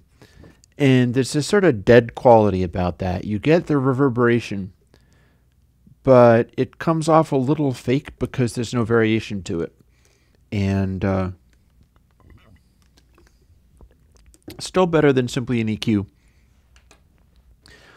But it's possible, like, you can kind of hear the difference between a impulse response that's always the same at all times and a sound going into an acoustic environment where it might be interacting differently with new sounds coming in. Now, when I did cabinet simulation type stuff, which was not a big success, or the bus colors type stuff, what I was doing was trying to evolve and alter this shape as it was happening. And I've done some stuff as far as trying to get that to be different depending upon how loud your signal is coming in and so on. Hey Gamma, I guess I'll see you later. So I think the increments in terms of quality level are going to be analog cab sims first, then impulse responses, and some of the cab sim stuff you can get very much includes impulse responses as part of what it does. And then a real thing with the microphone, because it'll be reacting in a more organic way. It'll be like the equation of how the thing reacts to the sound is going to be sort of comprehensible to the ear based on or compared to the impulse response of a cab, which is always going to have exactly the same details every time. I'm not sure how much you could randomize a cab IR. One thing that might work is to do multiple ones and crossfade between them or something. You'd then have to mix them again. So, yeah, and then crossfading between slightly different impulse responses isn't necessarily how it works. Like you might be trying to simulate a real cabinet reacting to a sound by a very much arbitrary randomization factor. So, Chris.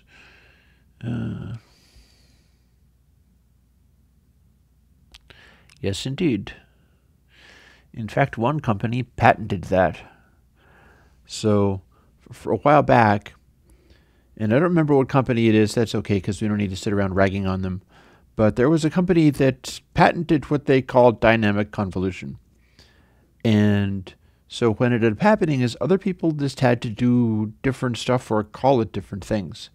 When you have bus colors, my plugin bus colors, what it's doing is it's taking one sample at the full volume and then one sample at a much reduced volume. And somebody on the Noise Vault forum the Noise Vault website, made sets of samples of various different kinds of hardware gear at different amplitudes, specifically in hopes that somebody would do this. They wanted somebody to make a dynamic IR and to use the different samples based on, like, this is the sample you use if it's +6, and then you switch to this one if it's +3, and so on. And this sample was at like -15 dB. And their idea was like, okay, we're going to do this and then crossfade between it. In bus colors, what I did was get the one sample and then work out the math as far as, like, if we are this loud, how far between this sample and this sample are we going to be? And that's bus colors. That's what bus colors became. And I had to not call it dynamic convolution because somebody had patented it.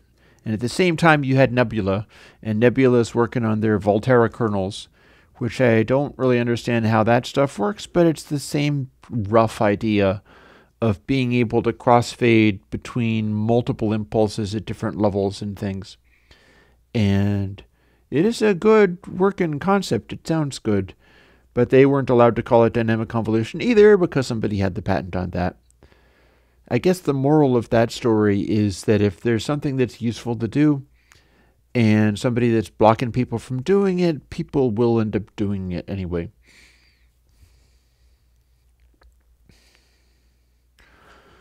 Polarity flipped step sequencer. I'm not sure what that means at all. They're all English words, but they've lost me completely.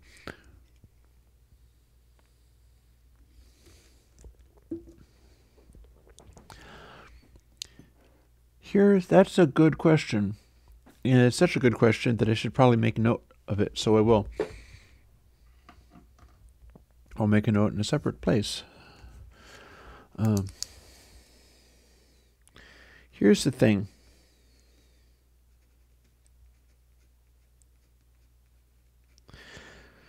Bus colors uses the density algorithm, and it also uses a set of impulses and some things where I was averaging out the amplitude and using that to determine how far you were on setting different output levels.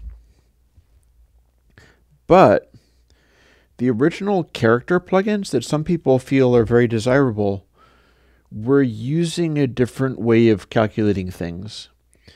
They were doing a thing where they would shift to different levels based on where in the loudness range each individual sample was.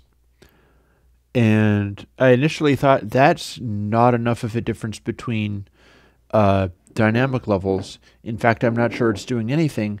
Therefore, I need to include a time constant so that the loudness kind of chases the signal like a compressor.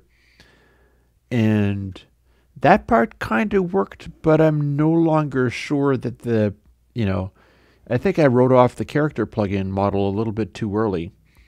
And in fact, the way that it's calculating is producing more variation than I expected. So, just like Crystal came out, and I've gotten some heckling over Crystal. It's not my favorite plugin, honestly. I know somebody who really, really, really, really loved it, and I needed to put it out for that reason. All of the character models are going to come out, and I see no reason why they can't include the spiral algorithm for the saturation. So there you go. Technically, kind of like bus colors with spiral inside will indeed come. The question is in what form, and it is also possible that I'll be specifically arranging it in a way where each one will be its own form of console. So you'd have like the dedicated Lush console, and it's designed to work as that, or the dedicated Rock, or all those different things. And those are technically impulse models that are based off of actual gear, brand name gear and stuff. I'm not into advertising using brand name gear, but all the same, I think people will be interested because they do have a capacity of getting some of the tone quality of those things. There's another possibility if I can dig up the old impulse responses and do some hard work as far as developing it.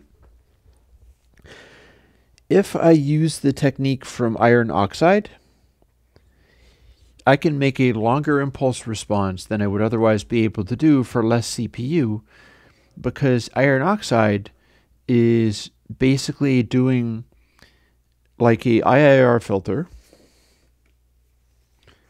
It's doing kind of one of these where it falls away in a particular kind of way. And it's also kind of like a moving average. But here's the twist. He says as he gets another piece of paper out. I go through all the paper with this. It's great. Iron oxide is like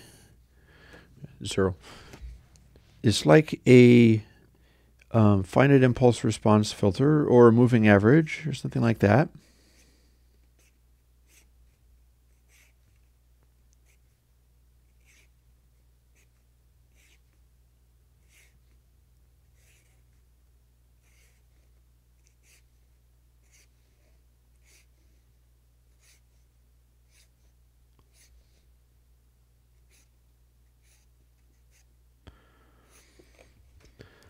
But instead of just being a rectangular block of continuous samples, iron oxide reads samples in prime number intervals.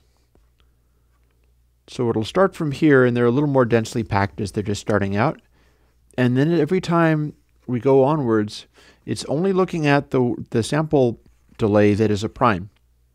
It has to scroll through all the samples. Basically, we have a buffer that includes all the samples. But rather than having, like if you're going from 0 to 1,000, it doesn't have to add and combine all of the ones between 0 and 1,000. It's looking specifically at like 997 or whatever that are prime numbers. Now, the reason prime numbers matter is twofold. One, as you can hear with iron oxide, it sounds kind of cool.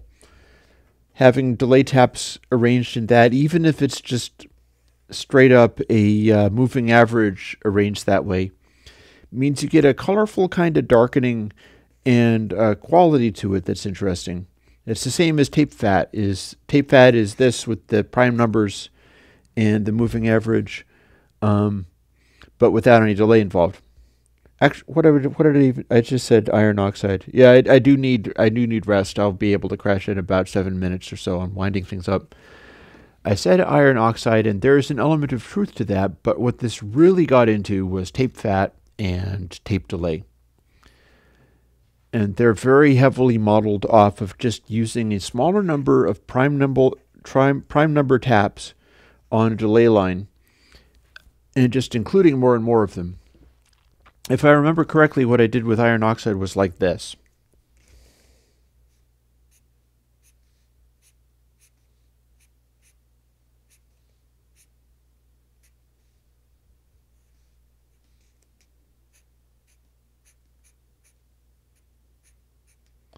And this is good too. I added them in such a way that I was making a decay, and that's what iron oxide does with the technology. But here's how that works. What I would do is, rather than start from the most recent ones and go to the ones at the very end, I went backwards. And I would take these ones and I would add them at full volume, because back in the day that I was doing this, we didn't have much processor power, so I didn't want it to kill the computer too badly. But I was attempting something that was very challenging. So I would add these at full volume, and then once I got to a certain point, I would divide the end result by 2 and start adding these at full volume. And I get to another point and I would divide the end result by 2 and start adding these at full volume. And what you end up getting is like these are full crank, and then these are half, and then these are half-half, which is a quarter volume, and so on. And I was getting a kind of exponential result without ever having to multiply the individual taps by a floating point number or scale them all nicely. Instead, I was doing stuff in a way that was much more CPU efficient, even though it was kind of weird and coarse and stuff, and that developed a sound all of its own. But tape fat and tape delay, strictly a moving average of prime number delay taps extending across space. And that's basically the trick beyond that one. And there is no reason I couldn't use the bus colors technology by taking these impulses. So imagine I've got an impulse and that it's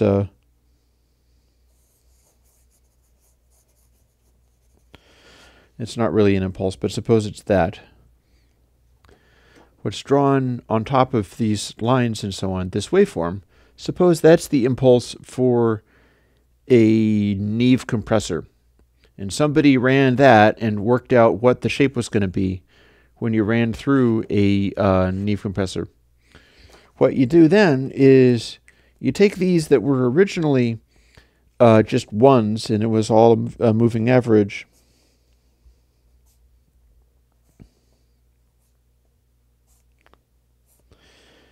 And you could take literally every sample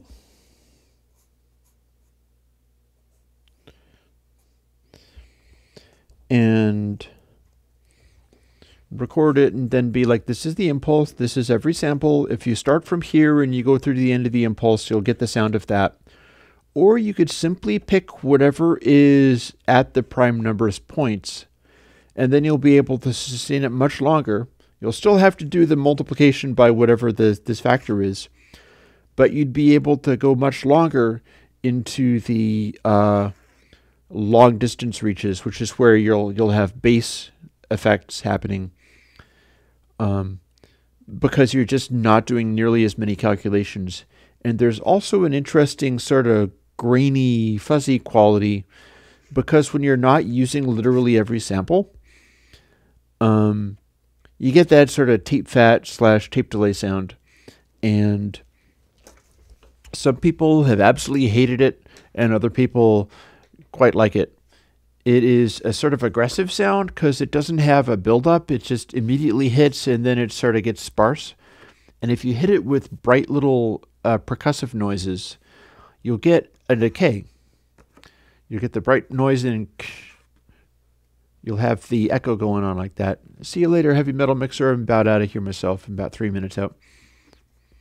So if you had a bright little percussive noise combined with the sound of a fancy preamp impulse, and the preamp impulse is like this, say, and then you also disperse the preamp impulse until it was using only the samples of a prime number sequence. Those are pretty dense, so you can still fit a lot of information in there.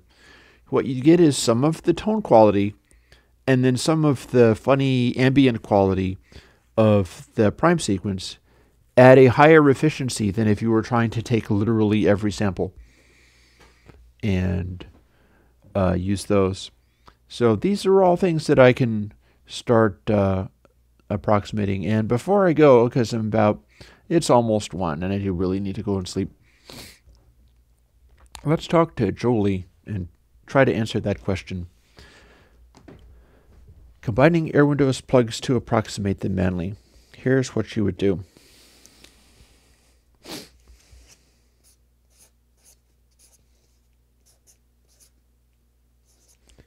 Wait, it's not Lush at all. It's another one.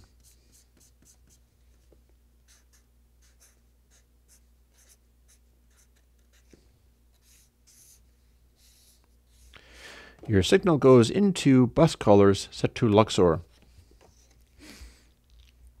And then you go into, were you talking about approximating a Manley compressor or something, or did you mean the EQ? Because I've always talked about this in the way of the EQ.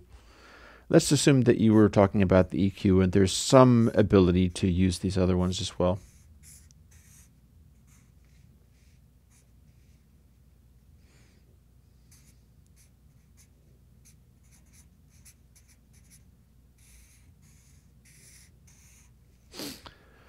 So here's what you do. Bus colors Luxor, which is the Manley style. It comes from samples of a Manley massive passive. And you take that and you go into any digital normal style EQ, like Logic channel EQ is like this. And that means you can get all kinds of stuff because it's a pile of biquad filters that are being calculated by the parameters that you use. You can get steep boost, you can get all manner of stuff, but you're doing that after going into the bus colors. And then you go into console 4, which is the one that fits with bus colors, bus.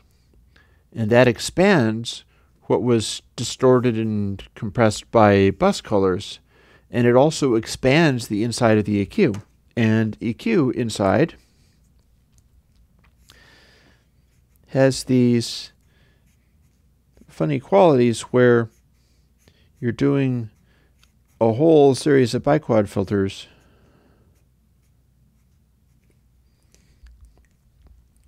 and they are like little feedback feed-forward loops. So they act as little combinations of delays. And if you're inside a console system, delays get expanded by how the console system works. So the delays inherent in an EQ also get expanded. So what you get when you take bus colors Luxor through the EQ into console 4 bus is if you're boosting, it'll kind of expand what the boost does. It'll be more aggressive, have a little bit more character. The sharper the Q factor, the more Q factor you have on these EQs, the more it's having a feedback effect, a regeneration on this, which is causing like its infinite impulse response. So it's like an echo with the resonance turned up, and it's making the EQ sound through this continuing echo, and that gets expanded by console as well. So essentially the way that works is if you put the EQ inside a console system, the internal delays and things of the EQ get expanded outwards in the same way that a mix bus gets expanded outwards. And that is how you would approximate, say, a Manley Massive Passive with regular old processors. And it has the same effect that one finds with using real analog EQs and stuff, which is you don't have to apply as much of the effect in order to hear it. You apply a smaller amount, and it's very apparent what it's doing. And you're not fighting the EQ or pushing it in order to do more. As far as that is concerned, console 5 bus doesn't work exactly with bus colors 4. It's possible that I will take the new character plugins will be made to work with bus colors 5 just because it seems sensible enough to do. And that would mean using different overdrives inside them and stuff, but that seems pretty legit. I would need to voice them and balance them in such a way that they would null out about as much as you could. For the time being, console 5 bus would not be as good as using console 4 bus in this particular thing, because console 4 bus will work better with bus colors 4. Alrighty. So I believe that we are about ready to head off, and I get to go and crash out for a little while, which is a rare treat because I have been very busy doing all manner of stuff, and I'm quite looking forward to it. So I will talk to you guys later, unless anybody has a last question. No, thank you. Good. No. So I will talk to you guys later, and I'll be showing up with musical instruments and things and doing one of the music streams tomorrow. And if it goes well, I get to use it in my plugin videos and stuff. And then if I remember to record the music video, it goes up on SoundCloud, and you can download it at full resolution and use it for your own testing and such. So I'll talk to you guys later. Bye-bye.